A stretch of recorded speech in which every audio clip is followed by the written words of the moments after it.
Al hablar de cardiopatía, diría que el papel del alcohol es muy pequeño.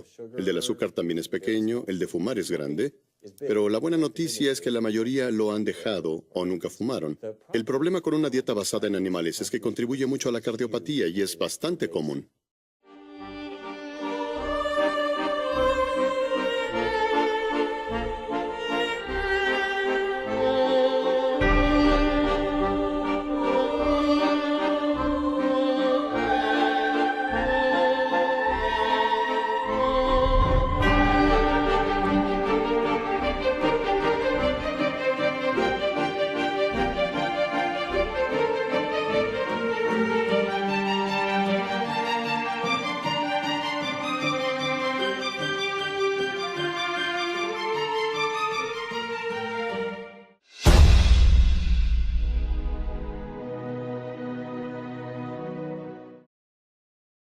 El veganismo es una dieta que se ha puesto de moda en los últimos años.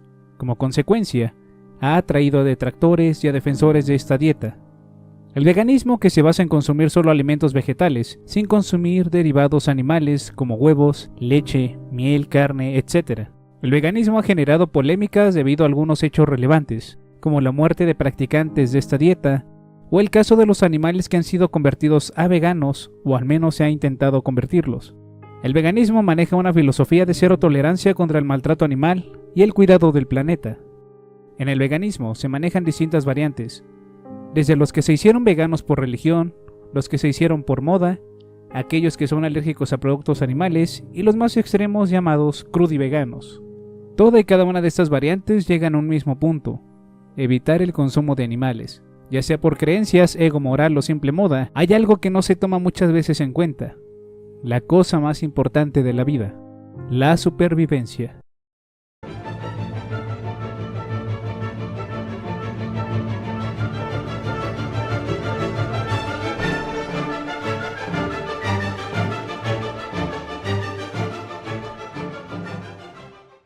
La vida no es tan fácil de solventar, y es debido por esto que los humanos estamos condenados a sobrevivir bajo los factores y recursos que se nos ofrecen o a los que tenemos alcance.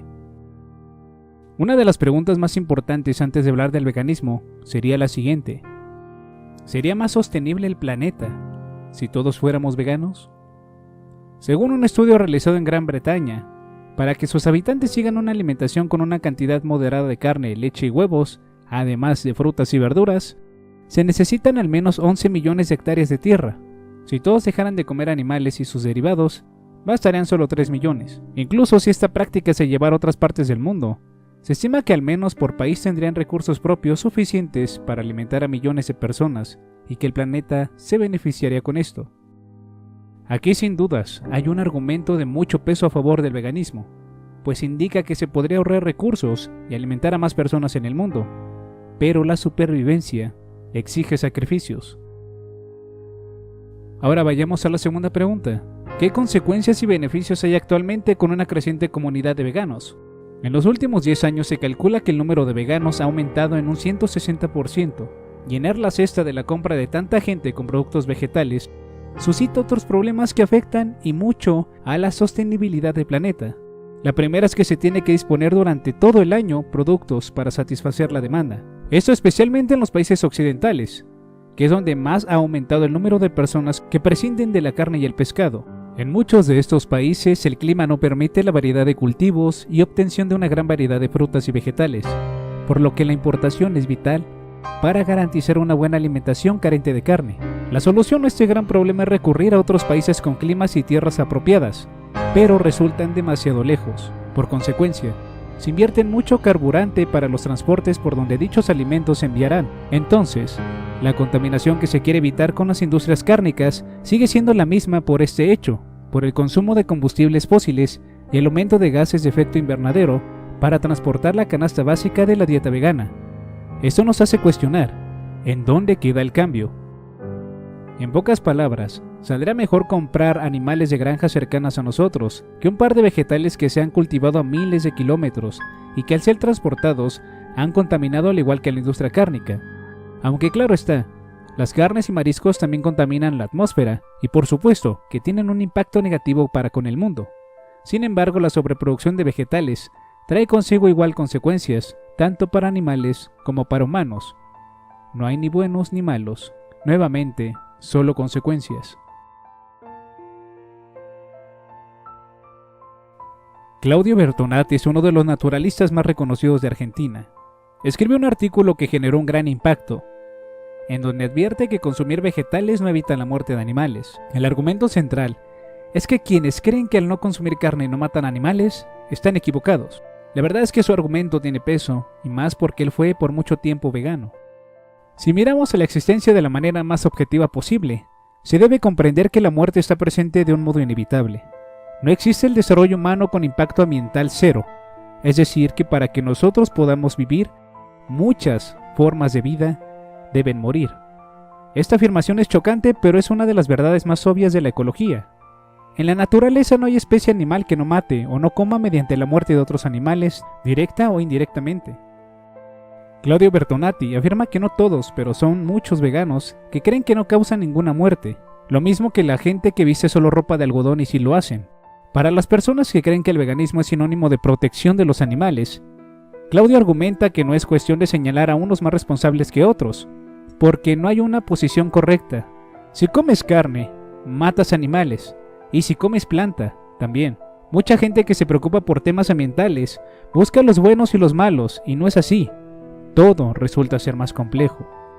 Aunque el veganismo no ocasiona muertes directas, lo que los veganos comen implica una serie de procesos en los cultivos, en donde los animales terminan afectados de diferentes maneras. Es decir, el veganismo termina matando animales de manera indirecta, debido a lo que conlleva la producción de los alimentos consumidos por los mismos. Bertonati explica que a pesar de haber sido vegano durante varios años, decidió volver a ser omnívoro desde que entendió que el motivo inicial por el que había dejado de consumir alimentos de origen animal tenía falencias. Y sobre todo, pensar que de esta manera no se estaban matando animales era una percepción sin duda ignorante. Además, una consecuencia más sumada al veganismo es la explotación de la tierra y recursos humanos, algo que de hecho comienza con un alimento que de la noche a la mañana se popularizó, dejando una población vulnerable, más desprotegida de lo que ya estaba.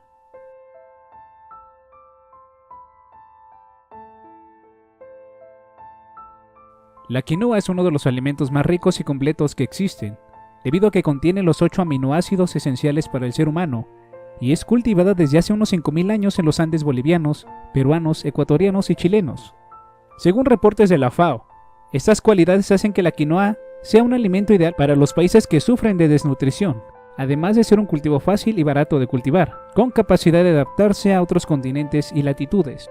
Se tiende a creer que las soluciones están a la vuelta de la esquina, cuando noticias como estas aparecen, dándonos rayos de esperanza y una oportunidad para enmendar los errores y dar soluciones.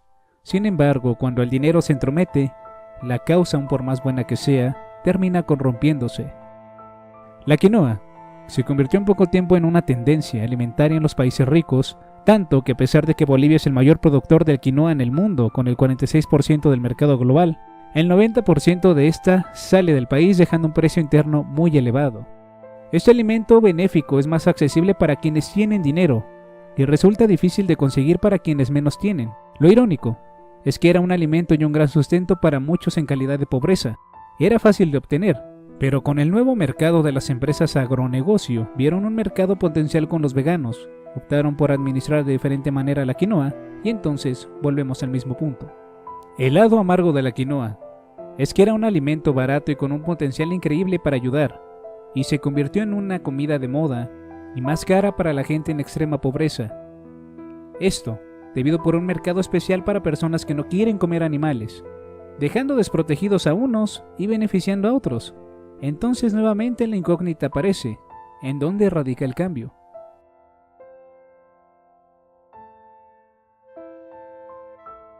Las dietas son utilizadas para regular las cantidades de alimentos que comemos y con esto cuidemos la salud o bajemos de peso.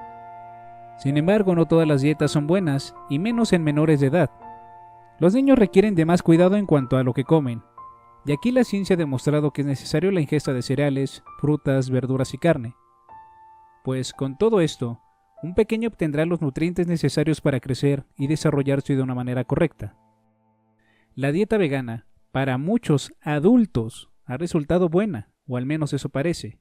Pero, ¿pasa lo mismo cuando esto se quiere pasar a sus hijos? ¿Qué es lo que sucede cuando un bebé es expuesto a una dieta vegana? Un caso del 2016 tuvo en la mira la dieta vegana. Un bebé de tan solo 14 meses tuvo que ser alejado de sus padres tras ser ingresado a un hospital de Milán, debido a que el menor presentaba un caso de desnutrición avanzada. Los médicos que lo atendieron se mostraron sorprendidos debido a su mal estado de salud. El bebé tenía un peso corporal de un infante de 3 meses. Recordemos que el bebé contaba con 14, es decir, 1 año y 2 meses. Tras los exámenes de sangre se descubrió que sus niveles de calcio eran apenas los justos para vivir. Todo se complicó más según los doctores, debido a una malformación congénita cardíaca del bebé. Sin embargo, este es uno de los tantos casos cuando los infantes son sometidos a una dieta vegana.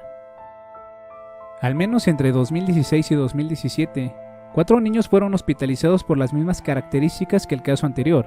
La causa, malnutrición.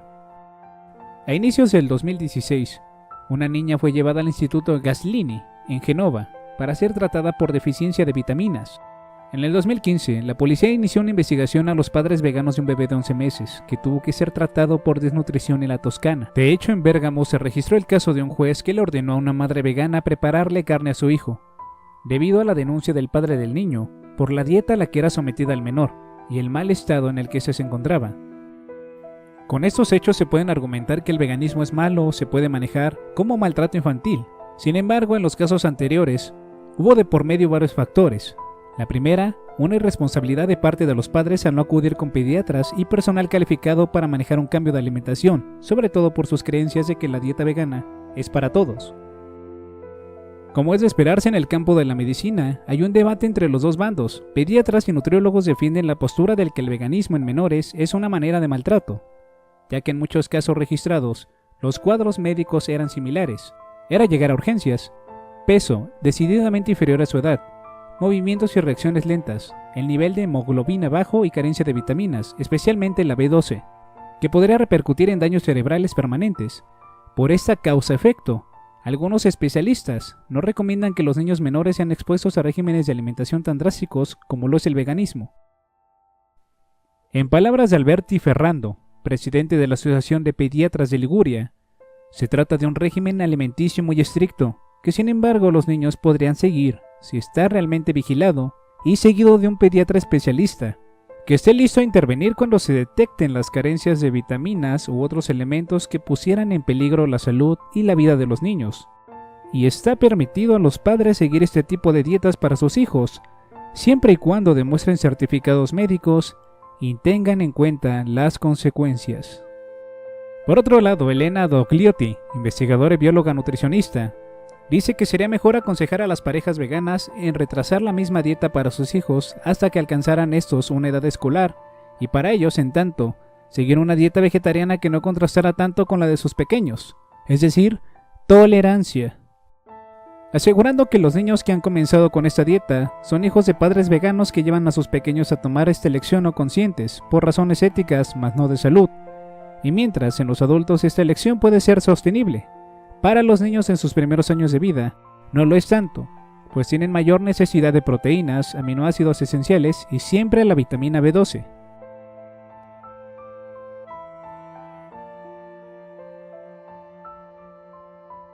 La vitamina B12 es producida por microorganismos que viven en el suelo, en simbiosis con las raíces de las plantas. Su presencia en los tejidos humanos es muy baja, por lo que necesitamos consumir alimentos que lo contengan como huevos, carnes de aves, mariscos, leche y sus derivados, ciertas algas como la nori o el aloe vera. Los vegetarianos y veganos suelen tomarla como suplemento, pues esta molécula solo está presente en los vegetales contaminados por microorganismos, cuya aportación es fundamental para un correcto desarrollo neurológico. La vitamina B12 fue descubierta por accidente cuando George Whipple se encontraba realizando experimentos en los que se inducía la anemia perniciosa mediante sangrado, esto hecho en perros, para luego darles de comer diferentes alimentos y observar cuál de las dietas les permitía recuperarse más rápidamente. Durante este proceso descubrió que la ingesta de grandes cantidades de hígado parecía curar más rápidamente la anemia por pérdida de sangre. Por lo tanto, planteó la hipótesis de que la ingesta de hígado podría ser el tratamiento contra la anemia perniciosa. El dilema del vegano es que no se debe consumir productos de origen animal debido a la moral, ética y salud, Muchos argumentos están basados en artículos científicos veganos, pero ¿qué dice el otro lado de la moneda de la ciencia?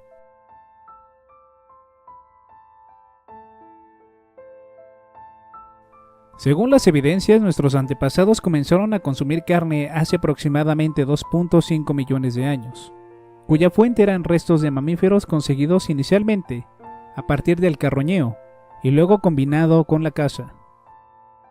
Una gran característica importante de estos homínidos es que poseían un tracto digestivo mayor y unos dientes más grandes para poder triturar y digerir los alimentos. Se estima que un individuo de ese entonces destinaba el 25% del tiempo a masticar. Se tenía la creencia de que la evolución total fue producto de la cocción de los alimentos, entre ellos la carne, pero un estudio liderado por los profesores Daniel Lieberman y Catherine Zink también sugieren que la práctica de cocinar los alimentos es un hábito que llegó mucho tiempo después. Dos factores fueron determinantes en la evolución del ser humano. 1. El desarrollo de herramientas afiladas que permitían romper el pellejo de los animales muertos y llegar a la carne y a tejidos como la médula ósea y el cerebro, lo cual mejoró la posibilidad de acceder a una mayor cantidad de carne animal, proporcionando niveles adecuados de ácidos grasos que sustentaron una rápida evolución del cerebro. Y la segunda, la domesticación del fuego, que tuvo una gran influencia en la evolución de nuestros antepasados. Si no cocináramos los alimentos, tendríamos que pasar la mitad de nuestros días masticando, pero no solo eso. El mayor problema es que los humanos de ahora tenemos una quijada más pequeña, una fuerza inferior en la mandíbula y un tracto digestivo más pequeño. Esto es debido a que al cocinar los alimentos, la digestión de los mismos es menos tardada y dolorosa que hace millones de años. Cabe mencionar que en la investigación de Lieberman y Zink, el principal argumento en pos de la evolución del ser humano es que la carne requiere menor esfuerzo para ser masticada que otro tipo de plantas y semillas con las que se alimentaban los primeros humanos, pero la incapacidad de los molares para masticar la carne cruda podría ser una de las razones por las que no se consumía hasta que no se inventaron las primeras herramientas de piedra, hace unos 3 millones de años. En pocas palabras, la carne fue de manera directa parte de la evolución, y eso es innegable. El problema es que el abuso de la misma trae consigo algunas consecuencias, como la sobreproducción de carne procesada, una calidad de vida terrible para los animales y enfermedades en aumento. El otro punto en contra del consumo de carne, del cual muchos veganos hacen uso, es que 3/4 partes de la agricultura son destinados a alimentar a los animales, que más adelante será nuestra comida, por lo cual se contamina más de lo debido, y que recurriendo al veganismo se puede reducir considerablemente la contaminación. Anteriormente vimos que esto no es así. Además, hay una ex vegana que creó polémica por su discurso sobre el mito vegetariano. ¿Es verdad que la agricultura salva vidas? Comencemos con la famosa frase "el verde es vida". Este es un hecho ineludible que la mayoría de las personas cree inmaculado. Desde los inicios de la civilización, la agricultura ha acompañado a los humanos como una de las dos fuentes principales de alimentación, desde que se descubrió sus propiedades para la supervivencia. Como toda actividad humana genera más necesidades, siempre ha supuesto un impacto ambiental fuerte. Hay que talar bosques para tener suelo apto para el cultivo, hacer embalses de agua para regar, canalizar ríos. En otras palabras, la agricultura es lo más destructivo que las personas han hecho en el planeta desde el origen de la humanidad. Tenemos que entender qué es la agricultura. Se toma un pedazo de tierra, se limpia todo lo que está vivo en él, se tiene que eliminar todos los seres vivos, incluso hasta las bacterias, y luego lo siembran para uso humano. Es una limpieza biótica, y esto permite que la población humana crezca en proporciones gigantescas, porque en lugar de compartir esa tierra con millones de otras criaturas, solo crecen humanos en ella, además del hecho que se ha desplazado permanentemente un inmenso número de especies.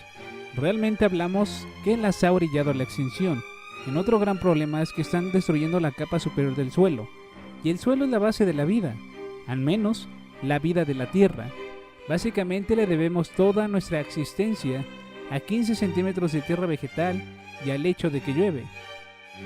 La agricultura moderna ha multiplicado los impactos negativos sobre el ambiente, la destrucción y sanilización del suelo, la contaminación por plaguicidas y fertilizantes, la deforestación o la pérdida de biodiversidad genética.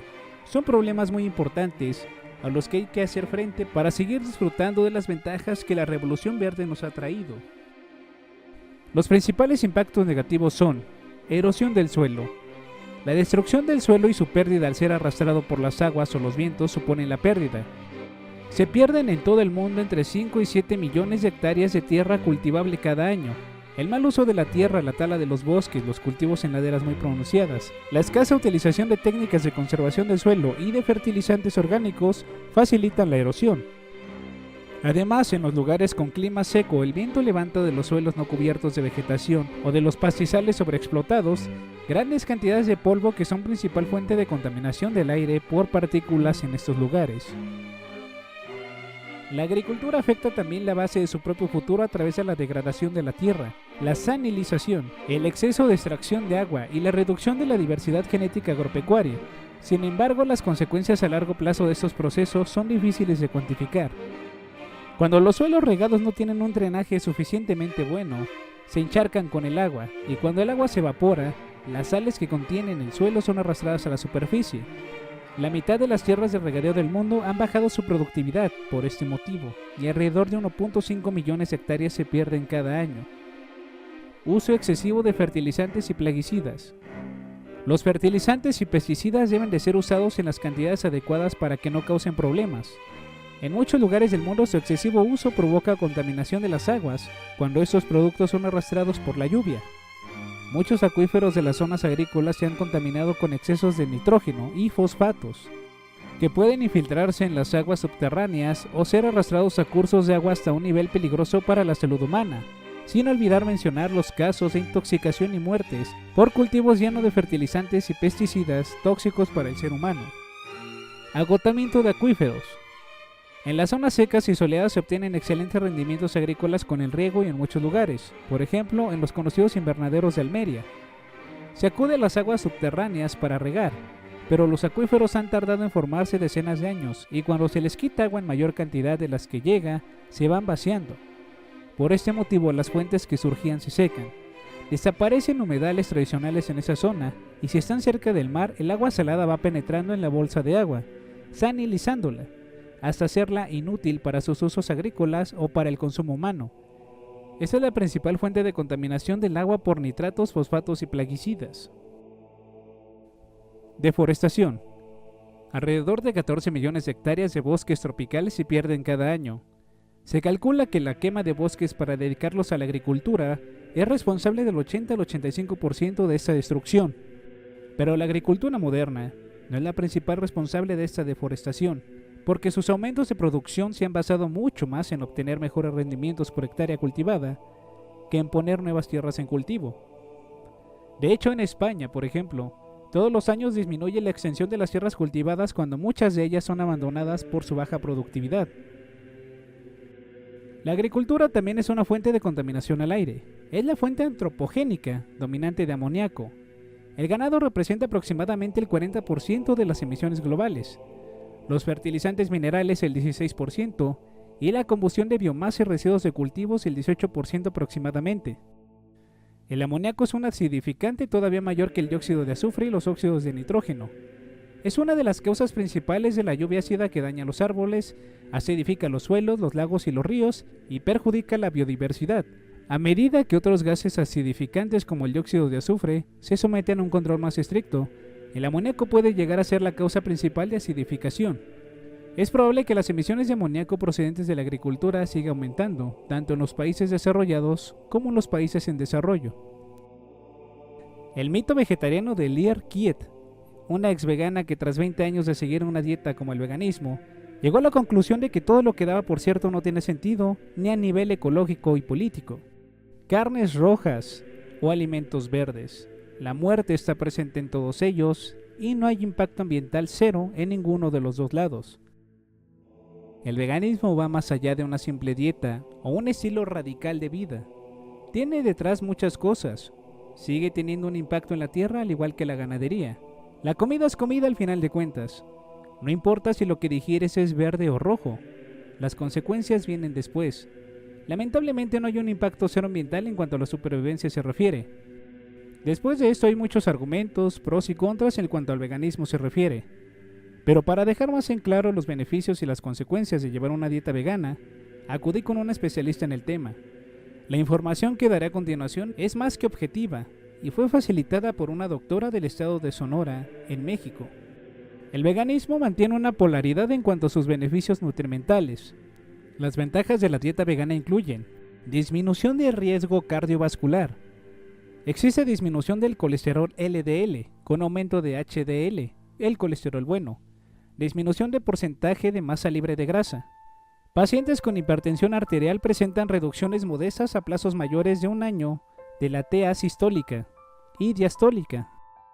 Disminución de los niveles de homocisteína, aminoácido relacionado con el metabolismo de la vitamina B6 y B12. La homocisteína produce mayor degeneración y producción de radicales libres y daño endotelial, favoreciendo la aterosclerosis.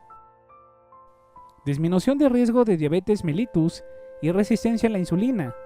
En pacientes con enfermedad establecida ayuda al control de glucemia postprandial, así como los beneficios de las cifras de HbA1c, hemoglobina glicada con reducciones menores al 1%. Disminución de riesgo de cáncer colorectal considerando la dieta alta en carnes rojas como factor asociado a cáncer colónico. Mejora en el control de enfermedades crónicas. Mayor consumo de fibra como factor protector de enfermedades gastrointestinales. Dentro del espectro contraproducente de este tipo de dieta se manifiestan déficit de vitamina B6 y B12. Los alimentos fuentes de esta vitamina son casi exclusivamente de origen animal. Déficit de zinc, sobre todo en etapa pediátrica. Provocan alteraciones de crecimiento, función de neurotransmisores y del sistema inmunitario. Déficit de calcio y de vitamina D. Déficit de yodo. Se incluye en las dietas de poblaciones mediterráneas.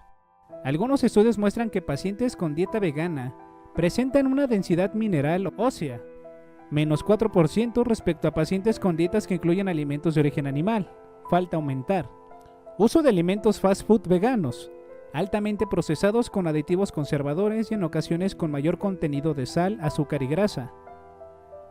En adultos mayores de 40 años, los requerimientos calóricos se ven disminuidos. Sin embargo, las necesidades de algunas vitaminas como la vitamina D, vitamina B6 y minerales como el calcio, magnesio y zinc, en hombres a partir de los 60 años se ven incrementadas. Las dietas vegetarianas restrictivas y mal planificadas pueden ser suficientes en términos de provisión de nutrientes e incluso pueden ser perjudiciales para la salud a largo plazo. Hay que considerar que alimentos veganos procesados muchas veces deben de ser fortificados para cumplir con los requerimientos nutricionales diarios. Siempre se sugiere que si se iniciaran cambios de esta índole en nuestra alimentación, tener una valoración por un profesional de la salud para asegurarse de recibir las proporciones y nutrimentos adecuados. Y estos son los pros y los contras de una dieta vegana explicada por una doctora. El mundo es tan extenso y complejo. No importa si hay omnívoros o veganos. Lo que realmente debe de importar es su cuidado, preservar la vida y concientizar a las personas. No se trata de crear zonas de combate y disputas. Se trata de atacar el problema y buscar soluciones sin perder la humanidad, la razón y la lógica. Ser vegano no te hace ser mejor que alguien que come carne. Y comer carne e insultar a un vegano no te hace superior. Cada uno tiene la elección de comer lo que desee. Lo importante es saber de dónde proviene lo que comemos y por qué comemos lo que comemos. Este documental fue hecho con la intención de abordar de una manera informativa y objetiva, algo como el veganismo, y es el primero de una serie de documentales que abordarán cuestiones incómodas en torno a la comida, que llevarán por nombre cómo las industrias alimentarias alteran a la sociedad, y el siguiente capítulo se abordará a las industrias cárnicas. Este documental fue posible por los mecenas de Patreon. Si deseas financiar o ayudarme a crear más contenido como este, me puedes apoyar en Patreon. El link te lo dejaré en la descripción de este video.